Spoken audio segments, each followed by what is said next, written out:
sensory perception or PLARS, diseases of the eye hearing impairment.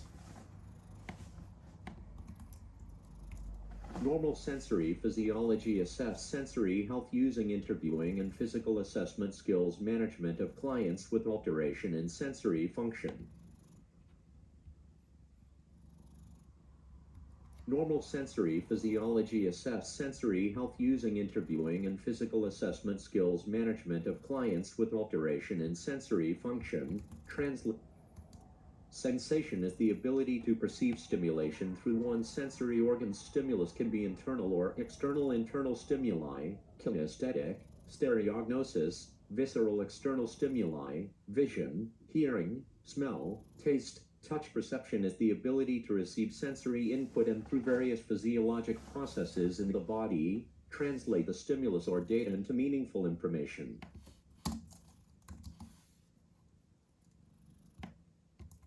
Kinesthetic, stereognosis, visceral.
How can you tell when you're standing up versus lying down?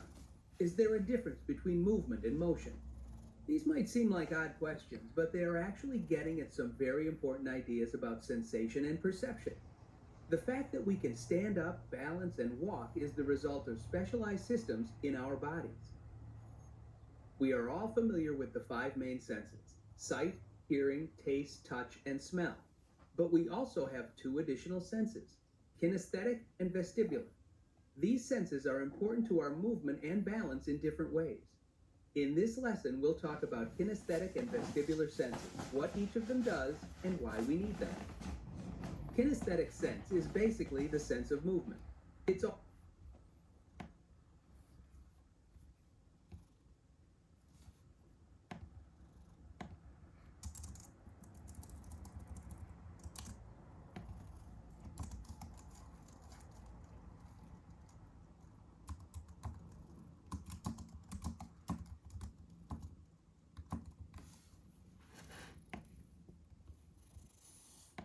about how we can sense if our body is moving.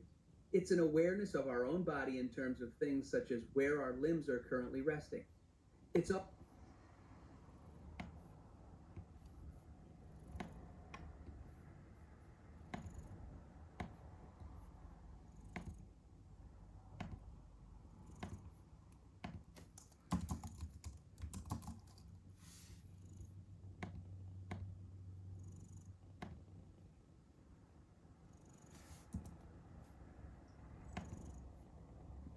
also referred to resting. It's also referred to resting. It's all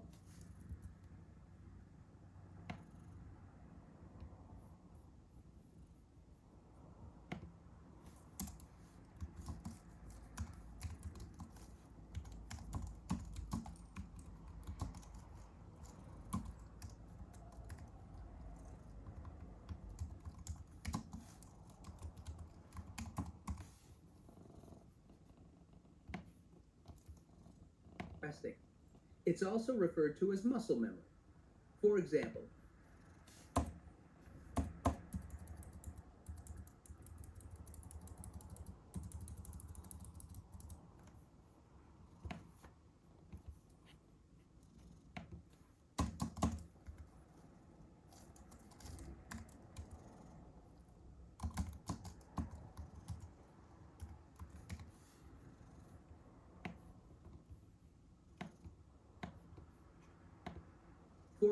you can raise your leg without looking at it, and you can continue typing even when you close your eyes.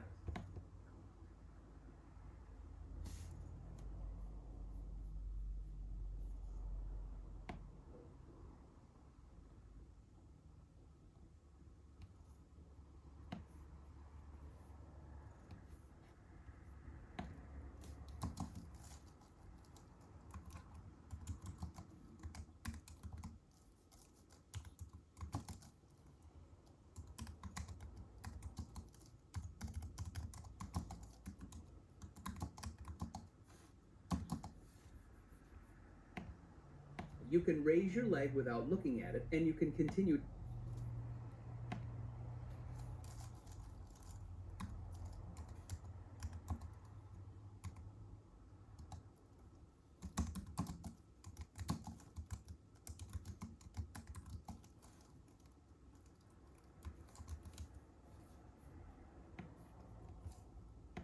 Typing even when you close your eyes. Proprioception is similar, but scientists think this might be related to our awareness or sense of movements rather than the movements themselves.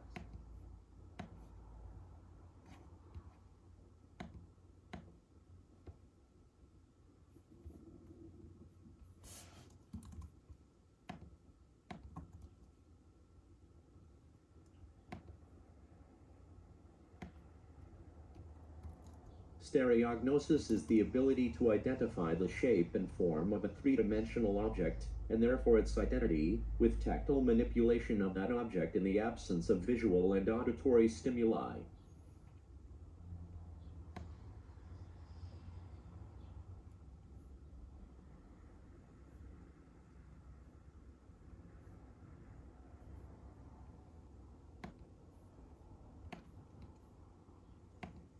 All of this is based on internal feedback in our body. In other words, it's quite different from something like sight, which relies on external signals from the world. The entire nervous system, which is an assemblage of nerve cells that transmit signals from our brain and spinal cord to the rest of our body, is responsible for kinesthetic sense. In our muscles, joints, and tendons, we have neurons that respond to things like touch and pressure. These neurons work with other parts of our body to monitor our body's movement. Kinesthetic sense is what allows us to know things like when we've reached a doorway we're walking toward, or how heavy an object is when we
External Stimuli by Becca, Skylar, Zeke, and Charles.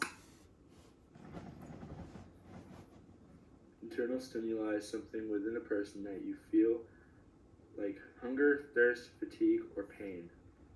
An example is running a race, sweating a lot, and getting really thirsty afterwards. Go in the race! Oh, but I'm so thirsty! I'm Becca's hypothalamus, a deep structure in your brain that regulates temperature, sleep, and thirst. Internal stimuli talks to me. When you sweat a lot, your fluid volume is reduced and sends messages from your blood vessel sensors. To me, it says your blood volume and pressure are too low. I send a message to the rest of your body to drink so that your body can be healthy and back to normal as soon as possible. External stimuli is something around you that gets you to do something, aka your organism's environment. An example is getting a shot at the doctors and yelling when it hurts. Looks like you're ready for your next shot. Dang it, this won't hurt a bit.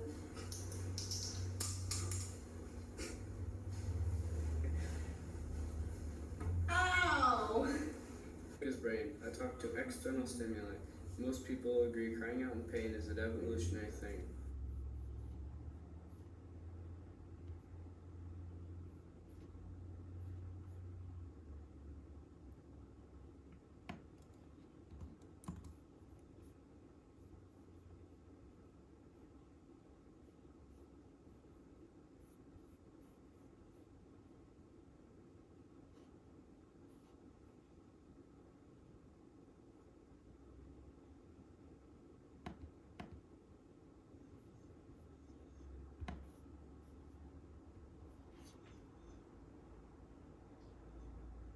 Stereognosis. The ability to perceive the form of an object by using the sense of touch.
Parietal lobe of the brain is intact. Typically, these tests involved having the patient identify common objects, for example keys, comb, safety pins, placed in their hand without any visual cues.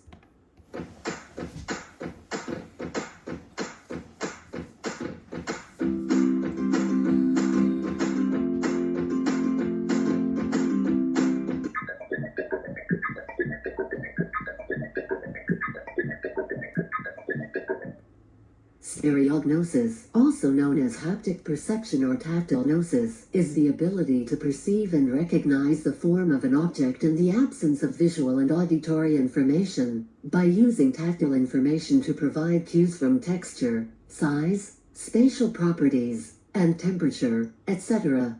In humans, this sense, along with tactile spatial acuity, vibration perception, texture discrimination and proprioception, is mediated by the posterior column medial lemniscus pathway of the central nervous system. Stereognosis tests determine whether or not the parietal lobe of the brain is intact. Typically, these tests involved having the patient identify common objects, for example keys, comb, safety pins, placed in their hand without any visual cues. Stereognosis is a higher cerebral associative cortical function. 71. Astereognosis is the failure to identify or recognize objects by palpation in the absence of visual or auditory information, even though tactile, proprioceptive, and thermal sensations may be unaffected. It may be caused by disease of the sensory cortex or posterior columns. People suffering from Alzheimer's disease show a reduction in stereognosis. Astereognosis can be caused by damage to the posterior association areas of the parietal, temporal, or occipital lobes, or the postcentral gyrus of either hemisphere. For other types of dementia, stereognosis does not appear to decline. The posterior column medial lemniscus pathway is responsible for relaying sensory information regarding proprioception, vibration, and fine touch. First-order neurons carry sensory information from proprioceptive and tactile receptors to the medulla oblongata, where they synapse in either the medullary gracilis or cunning nuclei. Information carried from regions above spinal level T6 synapse at the cunning nuclei, while information carried from T6 and below synapse at the gracilis nuclei. At this point, second-order neurons decussate and relay information through the contralateral medial lemniscus to the thalamus. At the thalamus, second-order neurons synapse with third-order neurons, which continue through the internal capsule to the primary sensory cortex of the postcentral gyrus, where the tract terminates. Stereognosis determines whether or not this tract is properly functioning.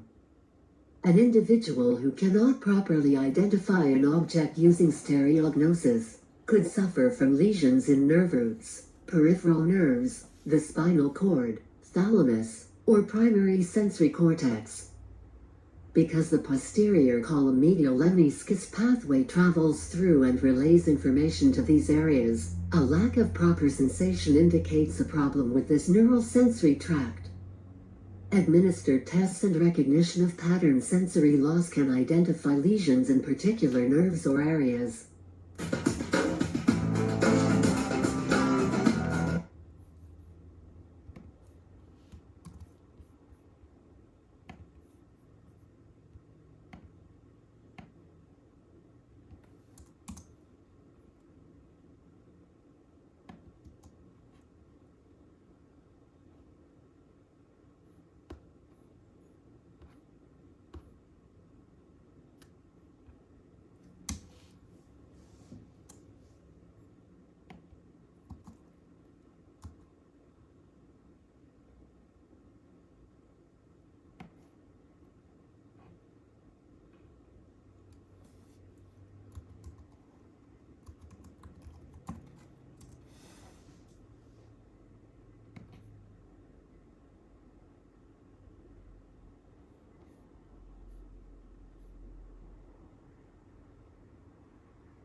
Visceral pain is pain that results from the activation of nociceptors of the thoracic, pelvic, or abdominal viscera, organs. Visceral structures are highly sensitive to